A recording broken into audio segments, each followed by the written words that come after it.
Karang nek esuk ora ana panganan kok ya le. Mbok ya kabeh. Pasang terminal. Menambiar. Pasang kok terminal spiral iki lho. Ha iya, bojoku iki nek pasang spiral iki awake kuru. Terus ming kaya mata tok kae. Medeni. Ayo ngombe pil suntik karo dom wedi. Jahit ora gelem kok kon suntik. Weruh dompe koplok kok. Ayo nganggo nganu jenenge pil apa? Wingi tak daftarke, tak goleke pil kabeh. Lendoko sanggon-gon. Terus bojoku ora ngombe pil totoli pitik, bojoku meteng pitike ora ngendhok. Modar wis. Ayo ora kaya ngono kuwi. Ayo kowe sing kabeh. Wis kok saiki wis tentrem kok terus ya syukur. Sing barep kelas 3 SMA. Weh, sing nomor 2 kelas 2 SMA. Sing nomor 3 1 SMA. Nomor 4 3 SMP. Nomor 5 2 SMP. Kok setahun brojol to, Reng? Ayo kowe karang ya adem Ha iya, adem ya ora njur kegiatane kaya ngono terus ora. Sapenake dhewe ora. Apa ora tele-tele. Ayo bojoku ganggu kok senengane. Nek nang omah nganggo rok pendek kae, Pak. Aku ya ora kuat to, Tru. Ha iya. Apa piyek-piyekno kae wong lanang ki wong waras e. Slamet, Gong. Pangestumu apik. Syukur. Anakmu 3 wis kuwi cukup, rasa tok tambahi. Hah? Rasa tok tambahi. Ora iki arep duwe siji neh, Tru. Oh. Bojomu meteng. Udu. Asih meteng anakku. Anakmu, anakku. Ha bojone ora ana kelas 2 SMA. Lho. Kok iso? Wah, wis jane pergaulan bebas. Sing barep lanang, ya syukur. Saiki nendi? Nang Polsek. Ngopo? Lah ya karang wong bodho. Le arep mlebu kuliah ngendi? Kuliah perguruan tinggi, Pak. Njupuk apa? Sak karepku ya, Pak. Ya wis manut. Aku mulai njupuk komputer. Njupuk mesin-mesin kuwi go nang omah ya jujul polisi. Oh, lah nyolong to ora njupuk fakultas kuwi ora. Ora nang pancen mencuri. Ya wis bentrok malah dididik karo bapak polisi men. Nakale ra jamak-jamak. Ha iya. Sing nomor 3. Nomor 3 isih winginane urung suwe lahir paring umur 3 tahunan. Oh, ya syukur. Heeh. Sehat bocahe, sehat. Saking sehate glidike ra jamak-jamak. Umur 3 tahun wis iso nulis lah, Tru. Oh, kae omah kae ra ditulisi Ki Bagong Edan kira anakku kae. Oh to. Wah, jan wis mirang-mirangke pokoke. Ya wis ora apa-apa, Gong. Sing jeneng wong urip ning alam padang iki ya pancen kudu ngono kuwi, anak ana sing ngabekti ana sing ora. Ning kabeh kudu tok tresnane. Pancene ya ngono. Ha iya. Yo. Tetembangan suka-suka parisuka, wektune ndak selak ngoyak ya, Tru. Iya. Ora kaya nang nggone dhewe ya paling setengah jam 4 ya, Reng. Ha iya, jam 4 wis terjang adzan subuh ngelingono. Iki awake dhewe sowan ning Bumi Wali. Lho, dadi aja nganti nerjang salat subuh sadurunge adzan subuh iki wis ade paripurna. Panggung iki wis sepi. Oh, ngono ya. Heeh.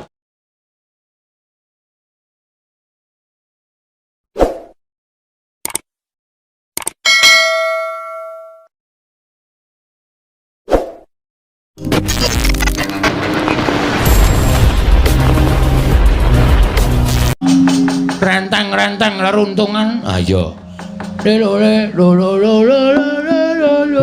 Tak templing mencelat kowe ora. Patet songkok runtung anggap ora. Iya.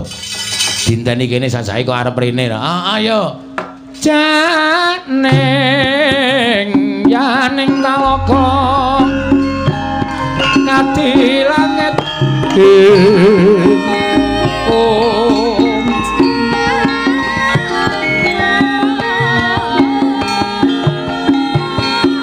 Mambang anggep paswano pamaneka lintang toya kusumayana sumawur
Gelar pandaan muncar tinon lir kekonang sorem sorote tan padang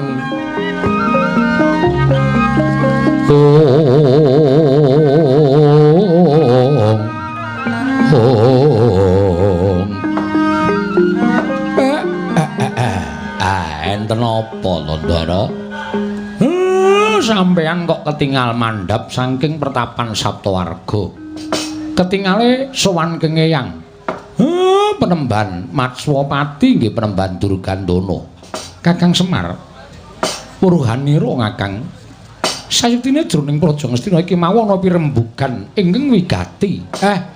Wigati pripun? Sumurupa.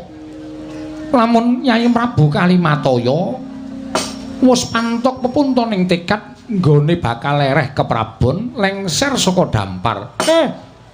Lah kok ngoten? Monggo durung suwe anggenipun lenggah dampar kok andang-andang dumadakan kok terus lereh keprabon. Walanjur sinten sing gumanti Ndara? Sing ajeng dados nalindra teng negari Ngastina sinten, Den? Wah, kula mawon apa, Gus? Gus, kowe iki wong batur kok kula. Kakang Semar, kula wonten dawuh.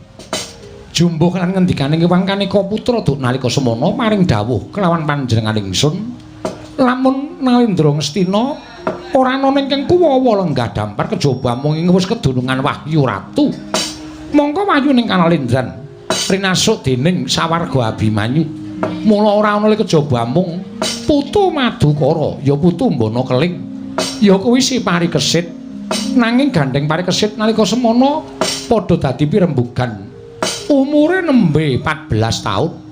Mula lenggahing Parikesit bakal pinangku dening eyange ya kuwi ing Grojogan Sewu, ya ing Cemara Sewu, Kakang Premban Curiganata, Kakang Semar.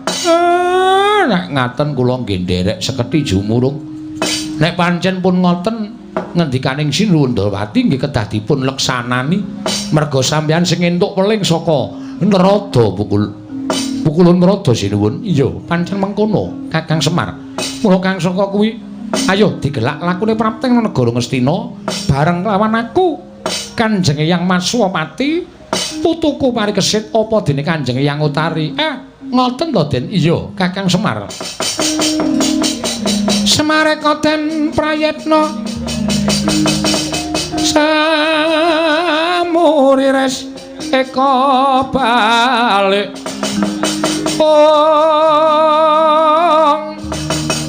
titiyani gandayani Trisunya Purnama sasi gilar-gilaran ing tengah latar milang lintang Bima Sekti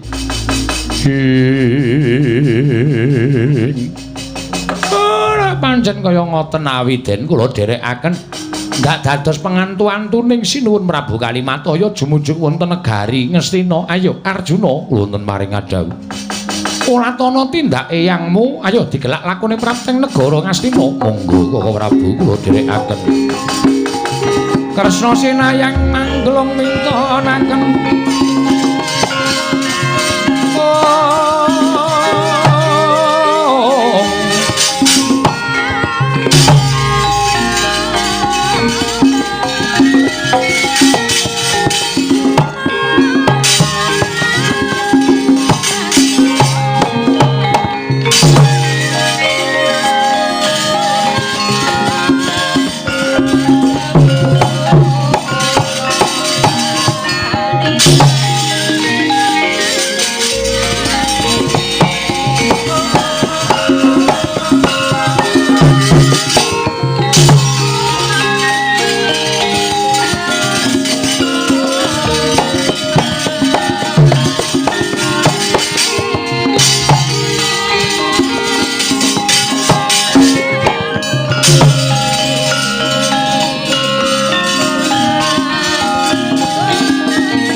sing langit kelap-kelap katon lurkin saking risang mawe gandrung sabaran katulukir moyak mayik saking dias baliwur datan kawusa lampahing Natandrawati sumawana satra ing bana keling Raden Arjuna tuwin panembahan Matsapati miwah ingkang mayang nenggih Raden Parikesit datan kantun ing ibu Kanjeng Utari nggih lumampah minggarga medhun jurang datan kawusa nedhang lumampah kocap lampahing jejaka kalih nenggih Wiratmaka miwah Wisantara atmajaning Bambang Irawan tuwin Bambang Wisanggeni nalika semanten ing cipta arsa amriksani jumenengan wonten negari Ngastina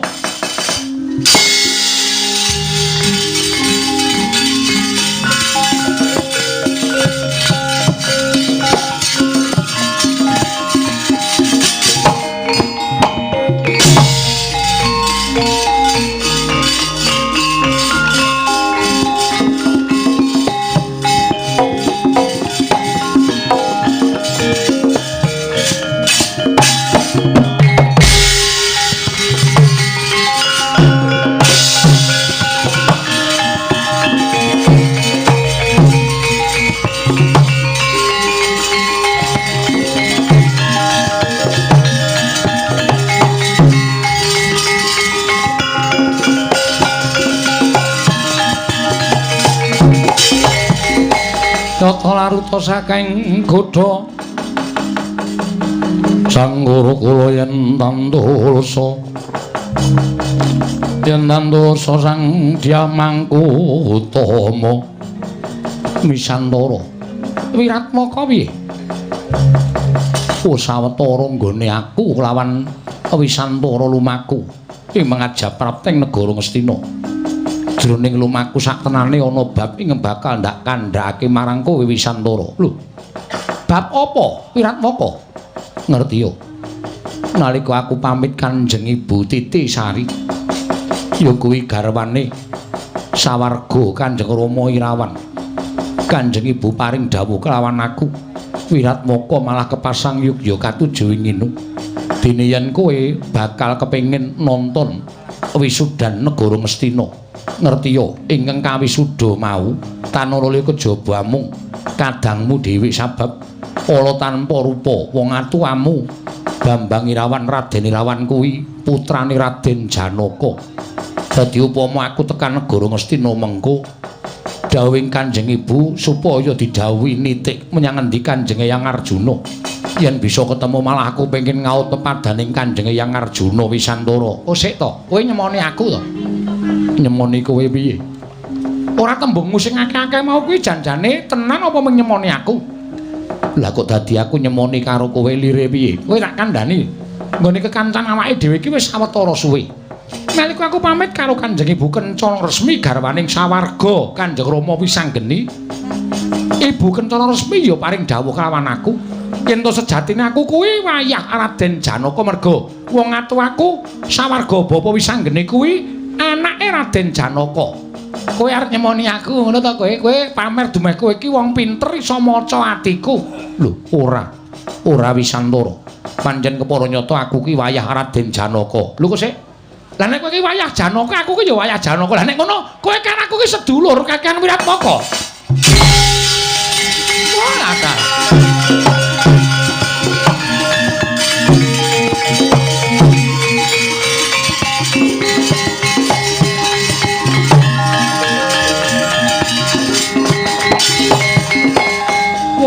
Ora ngira.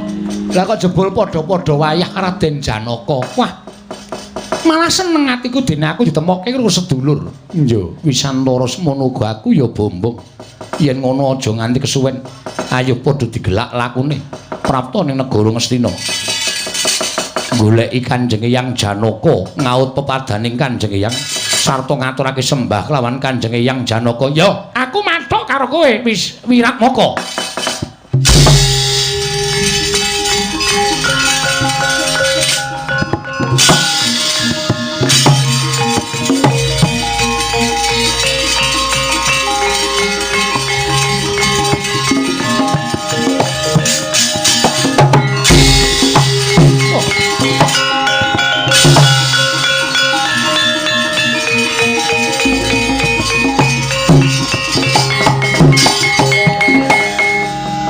Iki sapa?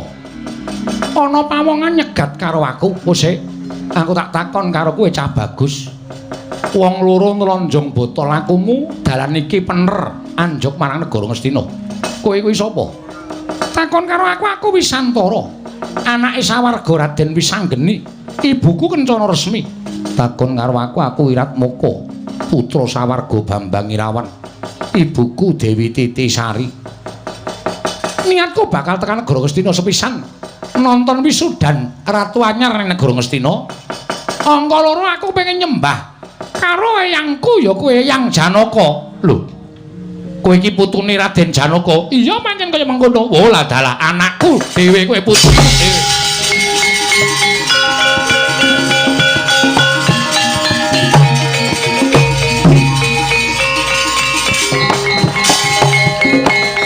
Wisantara Wiratmaka ora nyono babar pisan.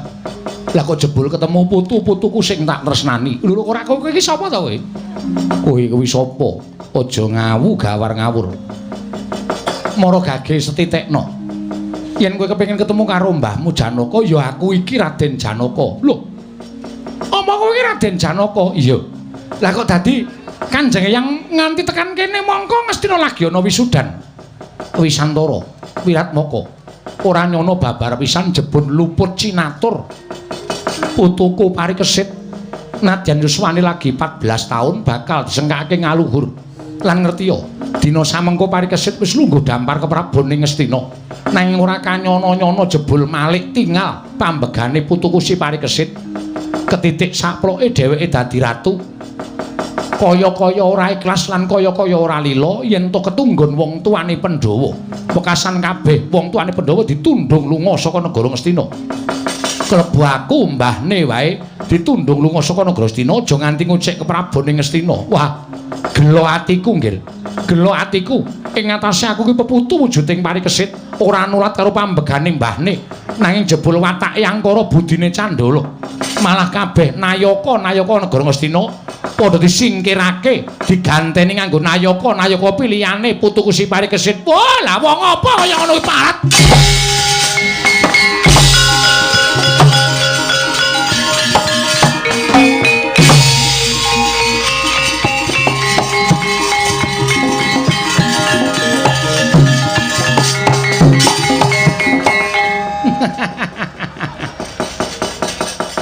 nom-noman ning bodho nadyan anak Janaka ning cubluk cingkrang ing nalar tuna ing budi kowe ora ngerti nek tak du karo gerangamu dhewe ayo ampiak awur-awur leganing atiku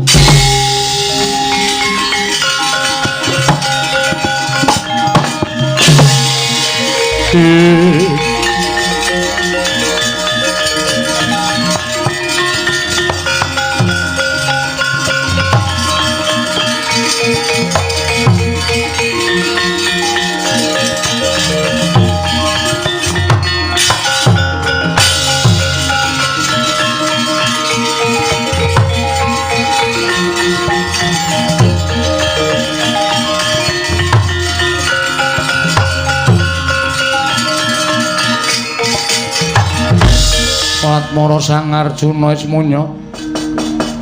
esmunya kang kamanungsan kasrepan tinggahing mungsuh Petro dalem jroning lumaku pikirku rumangsa bombong liripun jebul olehku napake prihatin kelawan anak putuku dina samengko wis katon pendak-pendak kuwi tak kanthi sapa ngalas pendak-pendak tak kanthi sapa ngendi Ardane endi rong bubar kok do medhun dhewe-dhewe kuwi Boyo wis dinengke wae kowe iki ngopo to ora sampak iki wis ora ana sindenan kok wis ben Ardane endi ado nguyuh itu melu ah aja melu ora nggonku napake anak putu wis kelakon nadyan anakku sing tak tresnani Abimanyu kapuping rono Madyalaga nanging arum mangambar asmaning anakku luwih-luwih bareng Abimanyu duwe anak ya kuwi si Parikesit ora kanyono-nyono jebul Parikesit ingkang tinuding minangka nyambung sejarahing para Pandhawa sing jeneng wong prihatin iku ora kok dienggo awake dhewe kok Den mrucut kamuktene awake dhewe muga-muga anak putune do mukti niku wong sakbenere wong prihatin niku wonten niku ora kok prihatin dienggo awake dhewe mboten. Upama kula niku nglakoni poso, kula nglakoni prihatin, kula ngarit apa brata, niku sing tak tembung ya nek iso dienggo awak kula, nek ora iso dienggo anak putu kula ngoten niku kaya sampeyan. Iya, sapa kae Petruk? Pundi?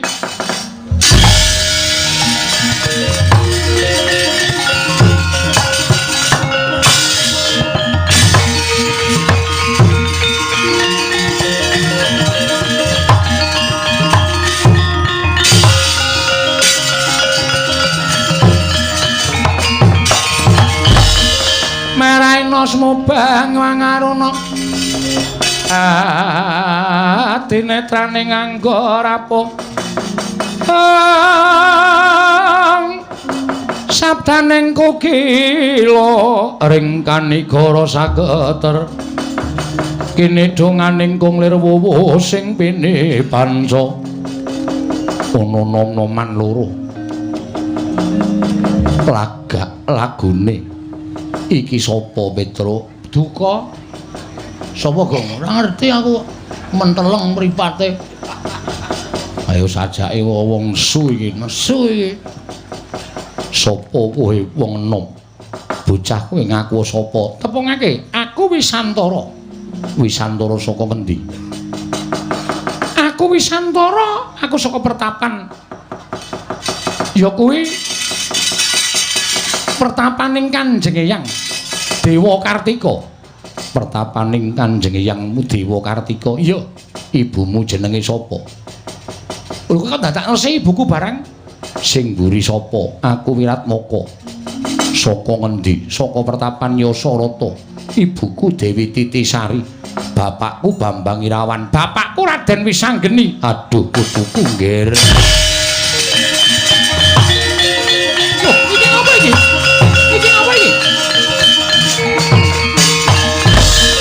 kosek ora ngerti kentangku mrene lakon lah kok dadi aku dirangkul kok kowe nyebut putuku kowe aja ngawu gawar ngawur Raden teko kowe nyebut kadangku Wisantara kanggo cebutan putuku nggir wong bagus kowe tak jarwani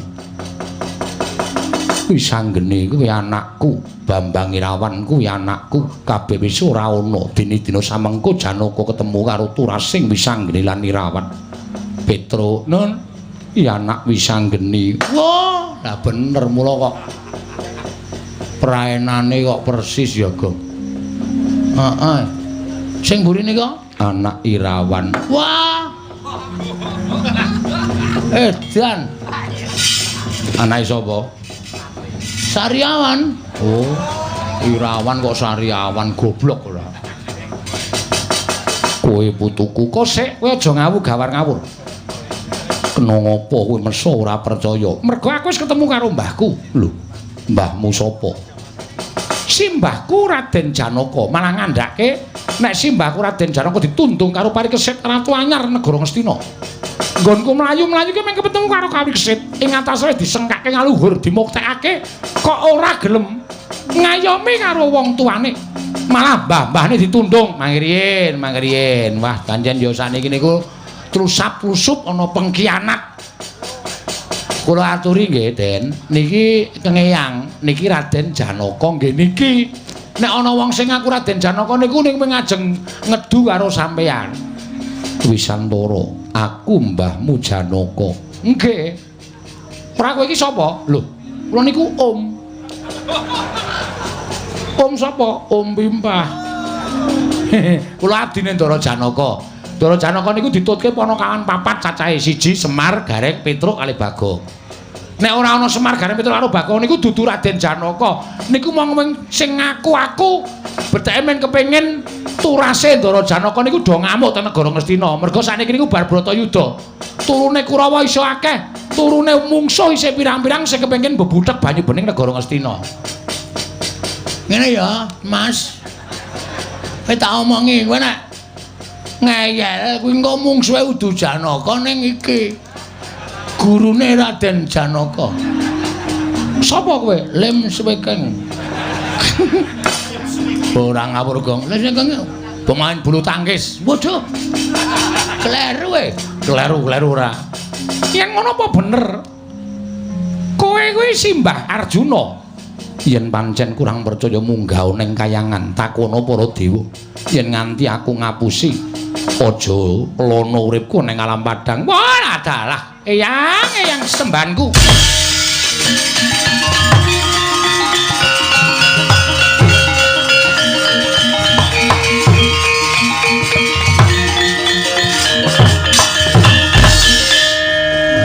Wah ya persis bapakne tenan ya. Oh ya adalah eyang sembanku. Persis Ndara Wisanggeni. Seneng aku kaya weruh Ndara Wisanggeni urip meneh ya, Gong. Ya ora. Wo. Mbok kompak to, Lemah. Tepra kompak kowe kira duplikatku to. Ah, telek. Duplikat apa? Ayo. Yen pancen wis padha ngakoni yen aku iki mbahmu. Wisantara. Apa, Mbah? Wiratmaka wonten dawuh Kanjeng Eyang. Ayo enggal budal ning negara Ngastina. Ngestreni sedulurmu lanang nggone dadi ratu ning negara Ngastina. Ayo Eyang tak derake. Monggo Eyang kula derekaken Kanjeng Eyang.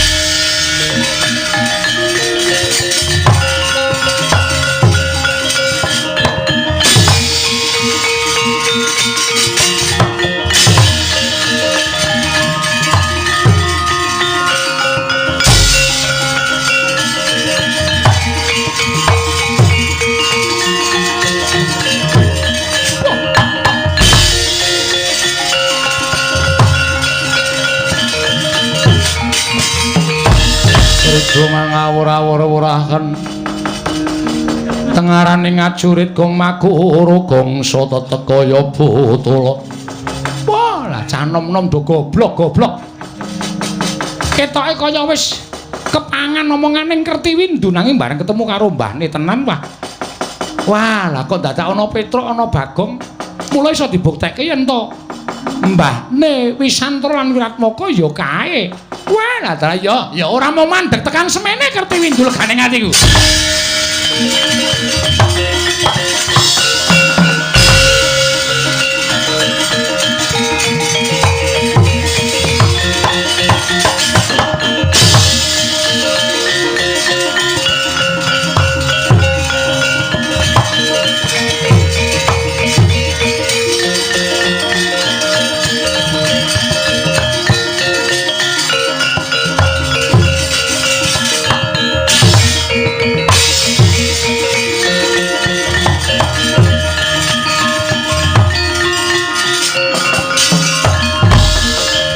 pating mandam sumula hamadangi jroning pasaryan ngenangi wadana katon remu-remu kalingan ngangrengeng sang diamanah engkung nyuwun pangapunten menawi dipun keparengaken kula badhe nyuwun dawuh menika sinten Pancakesuma teka paduka sampun priksa dhateng kula ya merga aku kepernah wong tuamu dhewe aku kuwi pamanmu aku putra ing Plasa Jenar putraning Kanjeng Rama Harya Suman ya Harya Sengkuni aranku Kertiwindu paman Kertiwindu ya pancen mengkono wonten wigatos menapa paman dene paduka rawuh wonten negari Ngamarta merpeki dhateng keng putra Punadipati Pancakesuma wonten timbalan kabeh jagat iki wis padha nekseni yen to sira iku wayah Nalendra ing Ngastina Prabu Kalimataya kowe anak Pancawala mongko bapakmu wis ora ana tumuli diparingi negara Ngamarta ya negara Ngastina Aglar Adipati Pancakesuma kasinggihan mekaten pratakoning mapan kene bakal benerke barang sing bengkong jejeke barang sing wis mlengkong babakan perkawis menapa negara Ngastina negari Ngastina kados pundi lho apa kowe ora krungu kabar mboten paman lajeng keparengipun eyangmu Kalimataya lereh keprabon eyangmu lereh keprabon lengser saka negara tumuli rembuganing para Pandhawa ingkang dipilih dadi ratu ora lek kejaba amung Parikesit kosik to aku tak takon Parikesit kuwi anake sapa Parikesit kuwi anak Janaka mongko sak temene ingkang nduweni hak kewajiban tumraping Ngastina kuwi dudu kok sapa-sapa nanging Pancakesuma merga kowe kuwi wayah Prabu Kalimataya ingkang sak temene ngukup negara Ngastina kuwi Raden Pancawala ya bapakmu ning gandeng bapakmu wis ora ana ingkang kudu nampa ya putune lanang. Lah kok dadi Parikesit gedhang krangsila tumpang kendangan dengkul ene negara Ngastina. Apa anggepe Parikesit kuwi dumeh anak Janaka, dumeh ketitisan Wahyu Nalendra terus kepenak dadi ratu nglangkai wong tuwa-tuwa kaya Adipati Pancakesuma. Apa kaya ngono ki wangun? Coba pikirin.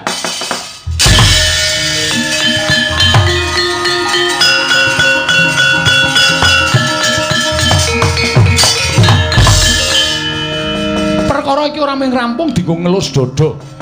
Perkara iki ora mung rampung dienggo getuni marang lelakon. Ning Adipati Pancakesuma nek ora malang-malang kaya nda mentang-mentang kaya gendhewa. Tangeh iso gawe elinging. Para pepundhenmu Pandhawa eyang-eyangmu ingkang saknyata Bancindhe, Banciladan kelawan turune.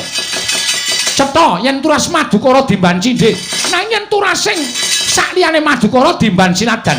Kaya ngono kuwi wong tuwa-tuwa sing ora adil, sing wajib kudu dielingake supaya adil marang putu-putune.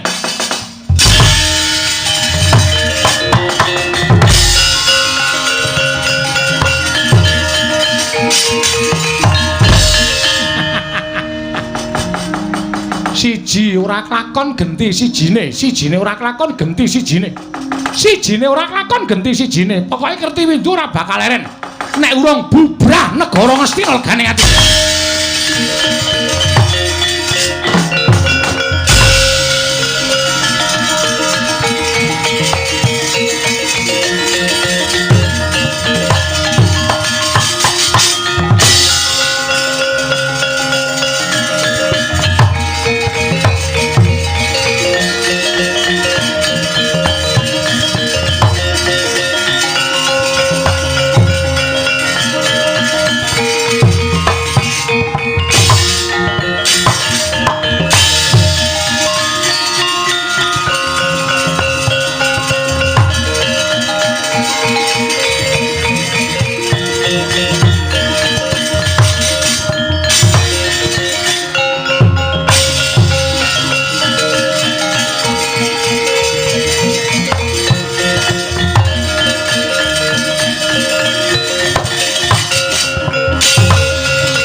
lamar pamoring sukma sinukmaya sinukmaya winayu wingasepi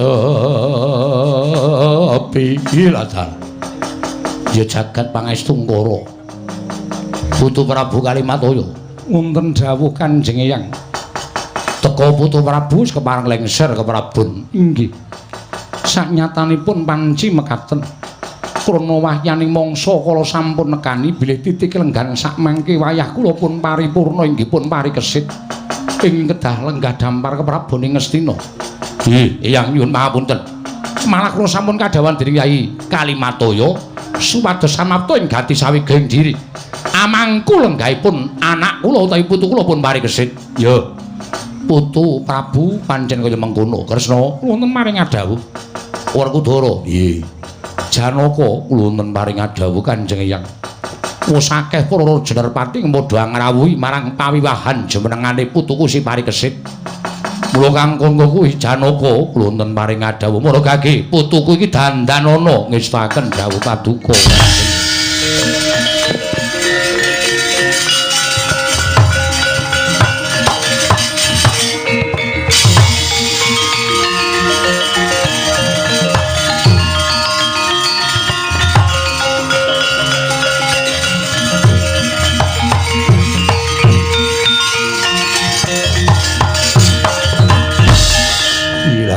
Jagat Dewa Bathara ya jagat pangestu ngara. Parikesit kula wonten paring adhawuh Kanjeng Eyang. Mataun-taun tak ampet. Nggonku duwe rasa tatu ingkang jero ing ora bakal iso ilang. Merga kelangan kelawan putuku si Abimanyu ing tak golo-golo tak deng-deng kaya kendhang. Supaya iso njunjung marang derajate wong tuwa disa mengko turasing si Abimanyu bakal enggak dampar ke Prabuning Ngastina. Abimanyu jangkungan anakmu parikesit ya paripurna. Wektu dina iki tak sengkakake ngaluhur lenggah dampar negara Ngastina gumanti ke Prabuning Sang Prabu Kalimataya. Kanthi jejuluk Prabu Parikesit ya paripurna.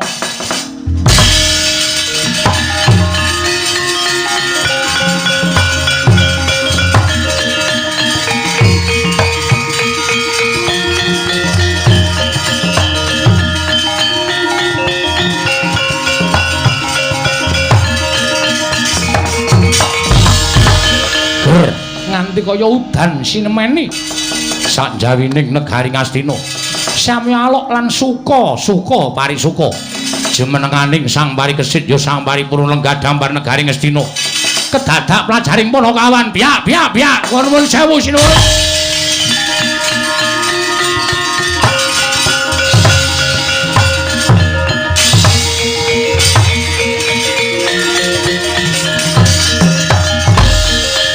Petruk eneng apa mlayu-mlayu tanpa tinimbalan matur kali sinten kula lho matur karo sapa wae kena inggih nderek mangayu bagya seketi jumurung nderek umbul donga kersanipun Gusti ndara parikesetanipun dados nalindra mugi-mugi lestantun raharja niring sambikala kaparingan sehat walafiat lahir lan batosipun saged ngasta bawat peperintahan negara Ngastina kanthi sae lan amanah.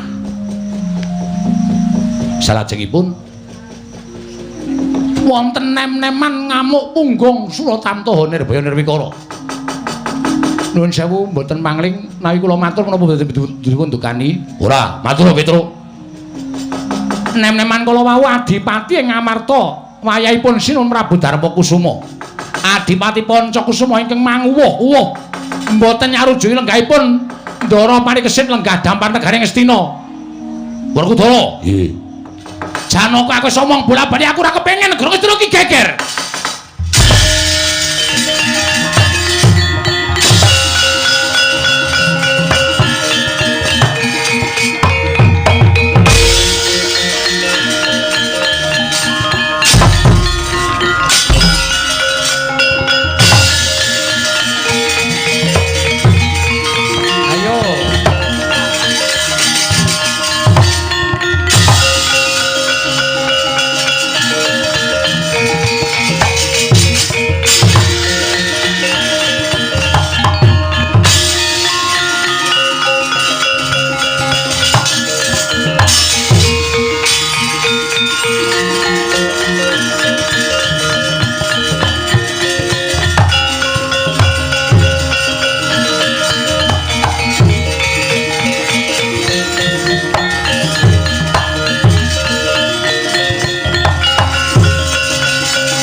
ora usah dadak padha nutup-nutupi alane parikesit bayi wingi sore bakal ngukup marang warisaning Pancakesuma.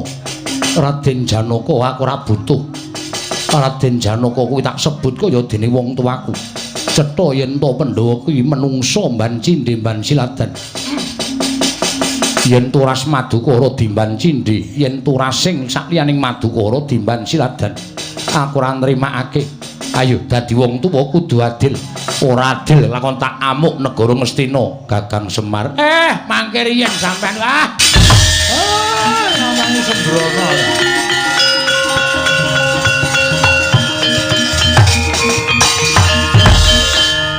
Nek sampean ngonten niku napa mboten ngelek-eleki asmane Kang Eyang?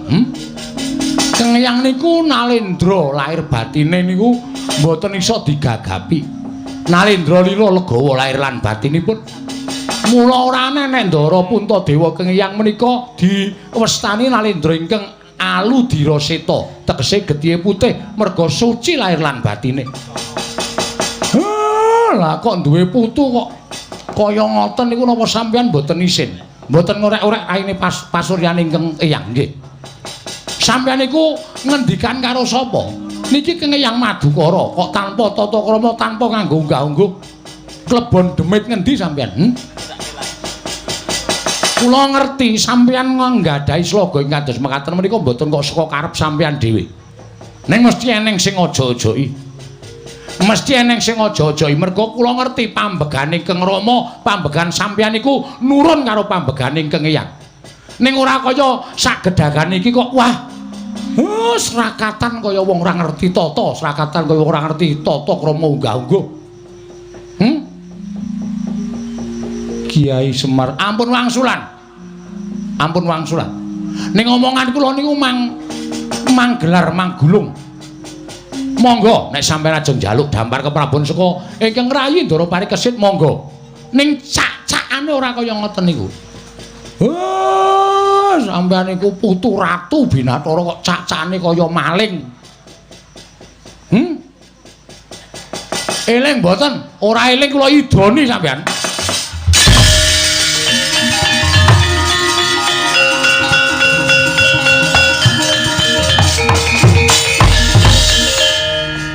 Kanjeng Eyang kula nyuwun pangapunten. Sepinten kalepatan kula diagung pangaksami Kanjeng Eyang Pancakesuma. Wonten dawuh sapa ingkang lincipi jarang bapak, sapa ingkang adu-adu wani nabuk nyilih tangan, teka putu-putu Pandhawa padha pating blengker apolahe. Wonten ingkang mestani Kertiwindu menika tasih putra Kanjeng Eyang Patih Sengkuni. Lah rak tenan to.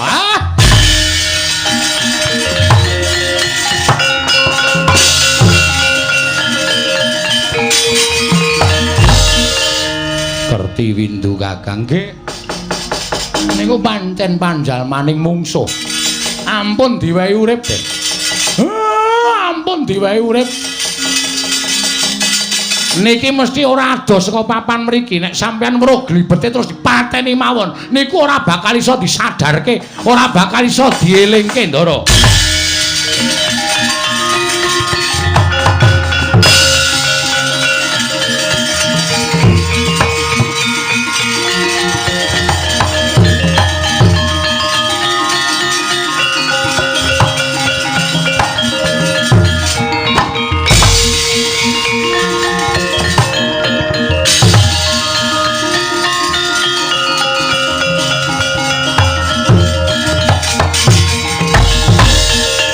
Ladalah edan.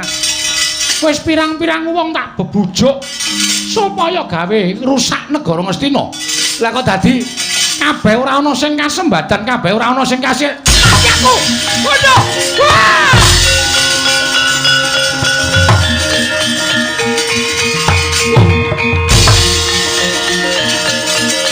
Aja mlayu.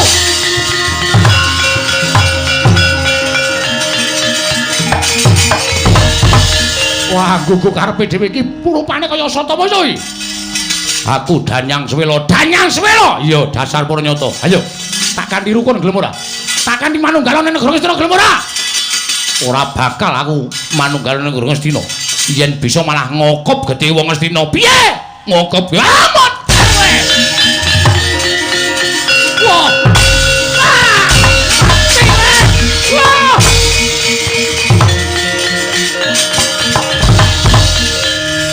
Iki janjane wis ora tak nggo, iki janjane wis ora tak nggo ning bengi iki tak nggo pisan kanggo nglunasi nyawamu.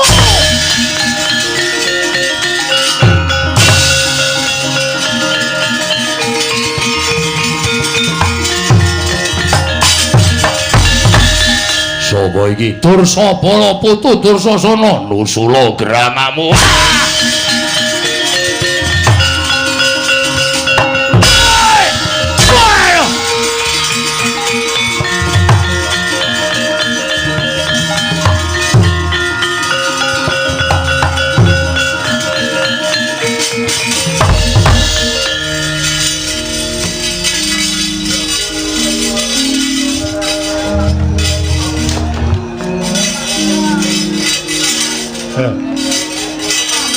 Mugi-mugi sedaya manggih wilujeng Ndara.